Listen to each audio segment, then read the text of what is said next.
Hi everybody. Let's take a look at a probability question dealing with an OR statement. Let's review the rule and look at how to do this problem.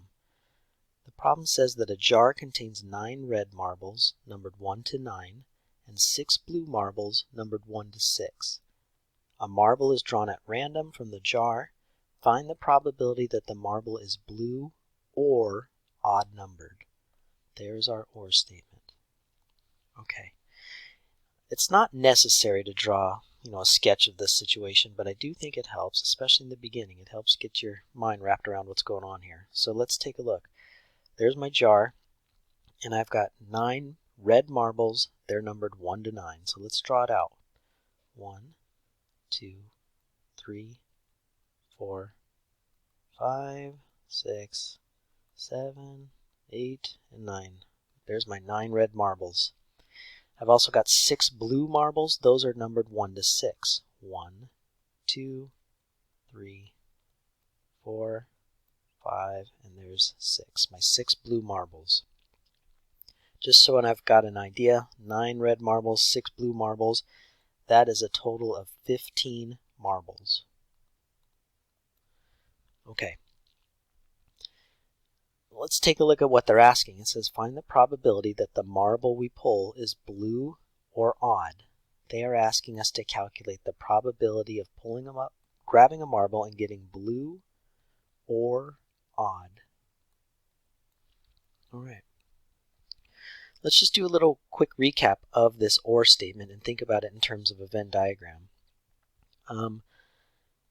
There's really 2 scenarios. Either this is what the scenario looks like, or this is what the scenario looks like.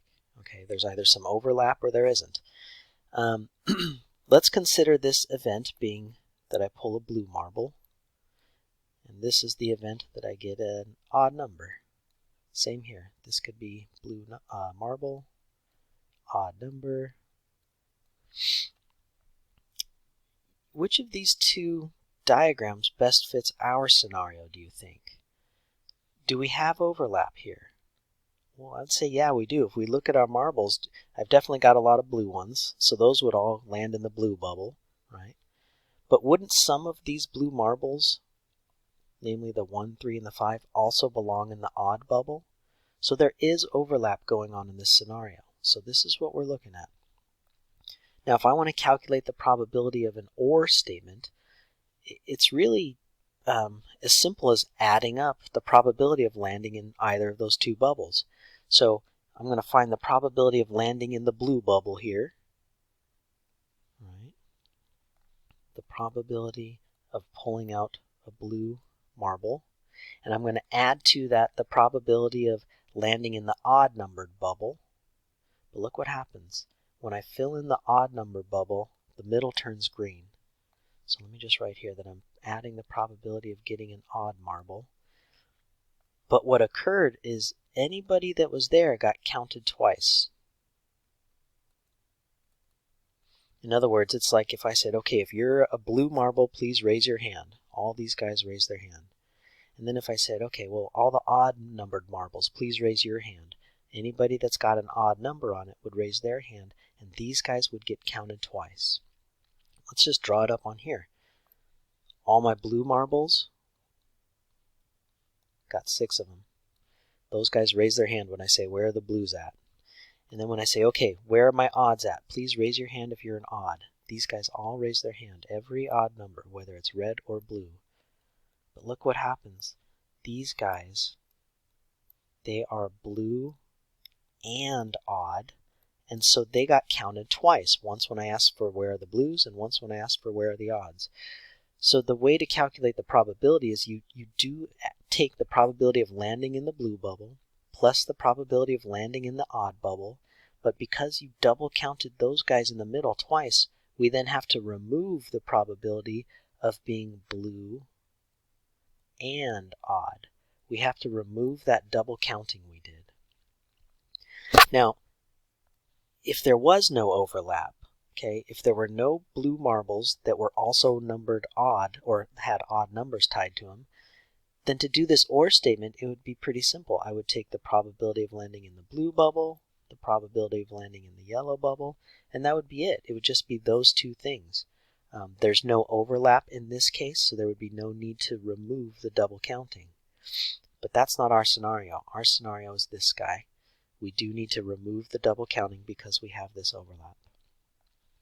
Alright, as far as calculating the probabilities, I think now we're on the easy part.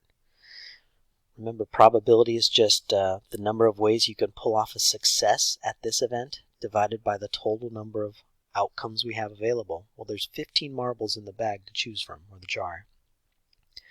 The number of ways that I could pull a blue number out would be 6. There's 6 blue marbles. Sorry, I said number. There's 6 blue marbles available, so 6 out of 15 would be the probability of selecting any one of these blue marbles.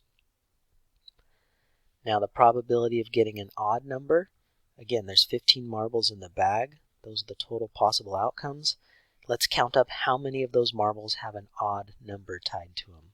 1, 2, 3, 4, 5, 6, 7, 8. There's 8 ways to succeed at getting an odd number. Okay. And again, we double counted. When I said who's blue and who's odd, those guys got counted both times. So we got to remove the probability that you are blue and odd. Out of 15 marbles, how many are blue and odd? There's 3 ways to pull off a success there. So if we just add these up, 6 and 8 minus 3, that's 11 over 15. That's the probability of getting a blue or an odd marble out of this jar. Great problem.